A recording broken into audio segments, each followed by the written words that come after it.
I'm Chuck Stokes. I'm here with Chris Collins. He is the president and artistic director of the Detroit Jazz Festival. We're here at the Cube downtown and WXYZ.com, and we're talking about a very special event, a traditional event in this town, and that's the Detroit Jazz Fest. Labor Day weekend, this place is going to be packed right outside the window behind me. All right, let's talk about year-long programming, because everybody talks about September 1st through the 4th when it's all happening, that whole weekend, but you're working on this all year long, and the programming goes on all year long. It is. It's a Detroit Jazz Festival Foundation, actually. It's a 12-month active foundation. We do outreach and community programs. How do you sort of grow the young talent, the young jazz musicians, so that they become the future Herbie Hancocks and the Wayne Shorters and the Regina Carters and the Dee Dee Bridgewaters? How do we do that in a very simple way?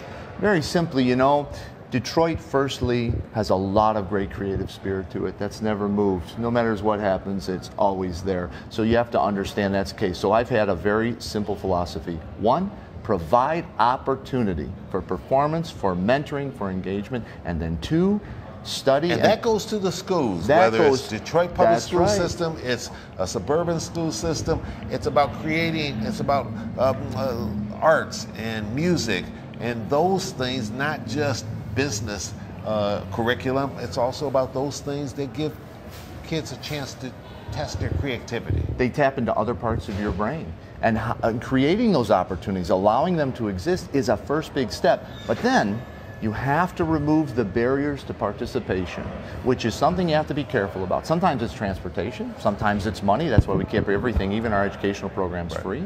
And then we find that inclusion, diversity, all these things that we all hope will happen, wants to happen. Opportunity, remove the barriers, and everything else seems to take care of itself. So we get suburban students, urban students, intermingling, mixing, all under the umbrella of jazz on equal footing. It is a beautiful thing to see at our J.C. Hurd Jazz Week summer program, or our infusion program throughout the year at the schools, or tonight at the vocal jazz competition. It's all these things culminate at the Jazz Festival, but they happen weekly, daily, throughout the year as a way of nurturing and seeding that bed.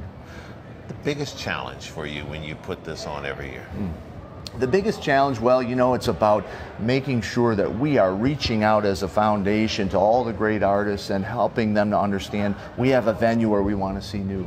We want to help commission projects. We want to help develop new ensembles. We want to be there for the artists as a resource, as a reason to create and to move themselves forward as individuals and creators. And so that requires a lot of effort and consistency to make sure we're not waiting for people to call us. We have to go out there. We look for grants to do commissions, many of which you'll see at the festival this year, the offspring of those grant programs, those commissions. And that is the challenge. Otherwise, you can't just get comfortable sitting back and paying some people to play, go to a few agents here. No, you got to make things happen. Chris, you get a chance through your own music, and just because you travel all around the world, you've seen a lot of different places, a lot of different cities. How would you say we compare in terms of our philanthropic community supporting things like the Jazz Fest and supporting music and the arts? Well, now that, you know, as we announced earlier on your show, we are now the Detroit Jazz Festival presented by Quicken Loans. Our corporate sponsorship has never been healthier. It's an amazing time in Detroit. And then you have singular angels like the great Gretchen Valade, who stepped up years ago and continues. Mac Records and everything. Mac Records, the Dirty Dog, Morning Glory Coffee. They're all the best in the world, and she insists on great artist treatment. She insists on great audience treatment. When you put all that together, I am not exaggerating, and I say this all around the world. There is nothing anywhere like we have in Detroit for jazz. The old joke used to be how to become a millionaire in jazz, start with 2, right? Well, now the saying is if you want to make a good living as a jazz musician, move to Detroit,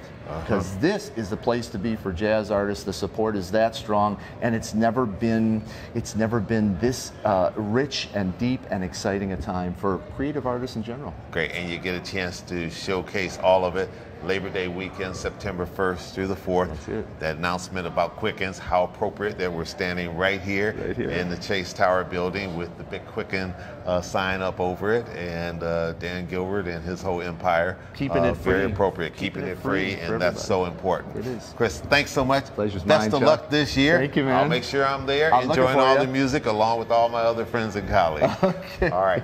Chuck Stokes with Chris Collins at WXYZ.com.